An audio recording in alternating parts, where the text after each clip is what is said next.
What's up, everybody? Welcome back to another episode of Sammy's Place. I am Sammae. Today we're going to talk about Pain is Love, the third studio album from Ja Rule. This album did a lot for hip-hop, in my opinion. A nice blend between rap and R&B, and Murder Inc. was behind a lot of the sound of the early 2000s.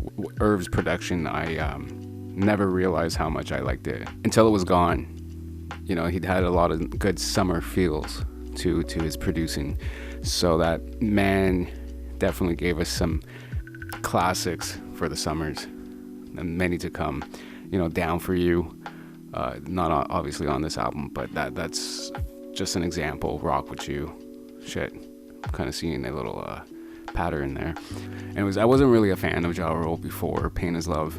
You know, the only song that I really heard of before, Between Me and You. And then when he came out with Pain is Love in 2001, Murder Inc. took over. Ja Rule took over a lot.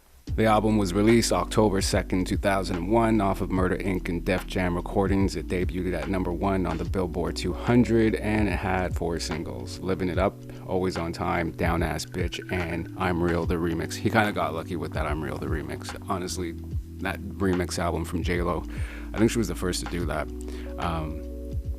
It was a game changer. They just really abused every single song that they could with remix after remix, and it was dope. I miss those times where we would get like a fire fucking remix to a song, and it would just either sound just as good or better with new production and like featured artists and stuff like that. They don't do that shit these days, so they really fucking milked it back then. That's what I miss. For me, the single that really caught my attention was Always On Time. That was a very nice mix of hip-hop and R&B, and I think that was what introduced Ashanti to the industry, was that song. I think that's what the first song she was on or something like that, and then her album came the following year. Anyways, yeah, this album just gives me summer feels from beginning to end. It takes me back to that time because a lot of these songs were spread out throughout the summer, like Living It Up. This brings me back. If you're from here, you know exactly what I'm talking about. The Overbrook dances. They played the fuck out of these songs, especially like Nelly Ride With Me and stuff. Down Ass Bitch. I'm surprised that Charlie Baltimore didn't show up for the verses or perform. Anyways, maybe there's some sort of differences between them now. Her and Murder Inc., or I have no idea. If you know what the story, I know she's had trouble with labels and stuff like that, and especially Murder Inc. But it would have been a nice reunion to have everybody there, like Lil Mo, Vita, Ashanti, Charlie. But yeah, she was the only one that was absent and was definitely missed, I would say. It would have completed everything that they were doing. But the verses were still very nice. Speaking on that, Fat Joe, his attitude was a little bit too much. You know, he said that like this is how they joke in the hood and stuff. Yeah, we kind of do rip each other apart, but not like that. That was a little bit. There's moments where it's like, hey, that was mean. And meanwhile, Ja Rule's just trying, literally. And then that remark that he made to Vita and Lil Mo was really uncalled for, but also kind of funny. Yeah, so the album was certified triple platinum. It received numerous awards and nominations. The album altogether, I don't know, the songs I really just listened to is the singles, but then there's Smokin' and Riding and X featuring Tweet and Missy Elliott.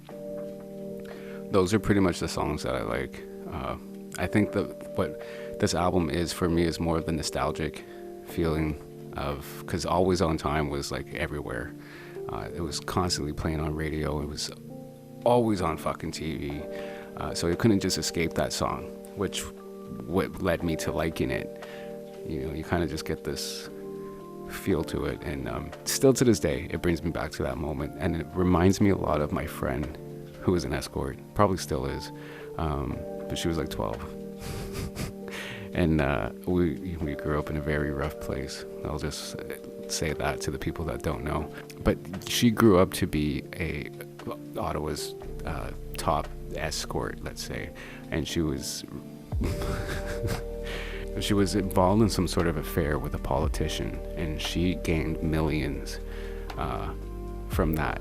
I think she married the guy or some shit like that. She has like her own water company, and so she's like fucking banking it right now. This was at least, I think this was over 10 years ago, about when I last heard of her. She was like on the front cover of the newspaper and shit. Anyways, yeah, I just thought this album reminds me of her. She used to sing Always on Time a lot, and I hope she's doing well. I haven't spoken with her for some time. It's been a really long time. And you know, it's kind of shitty. Ja Rule was on top, and then 50 Cent came in, and you know, it ruined everything. But he was smart. He knew when to take a seat. He came back with that album. I forget what it's called, but it's with Clapback. Clapback was dope. And then a few years after, I think it was 2005, he came out with R.U.L.E. That was a pretty good album. That one was a really good album, I must say.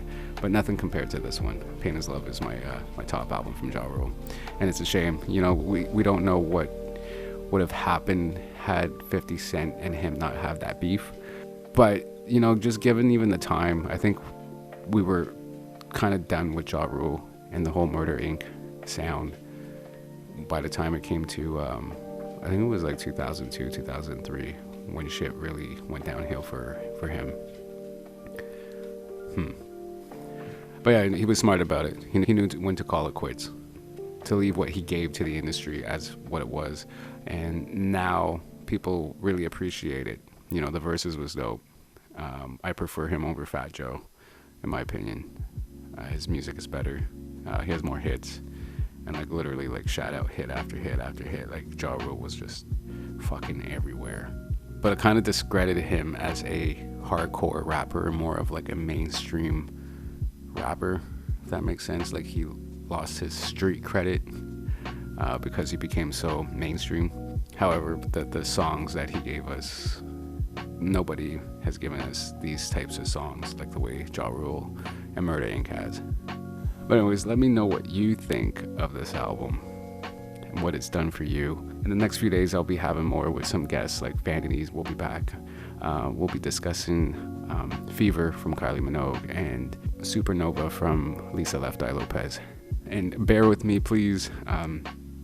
We're in the midst of doing stuff. It's very hectic around here, so I'm trying my best to shit out as much content for you as possible, and just to keep things going. And hopefully you like it. So again, thank you to all the subscribers and to all the new ones. Hey, hello, hi, and don't forget to like, comment, and I appreciate all the love, everybody. Have a great week.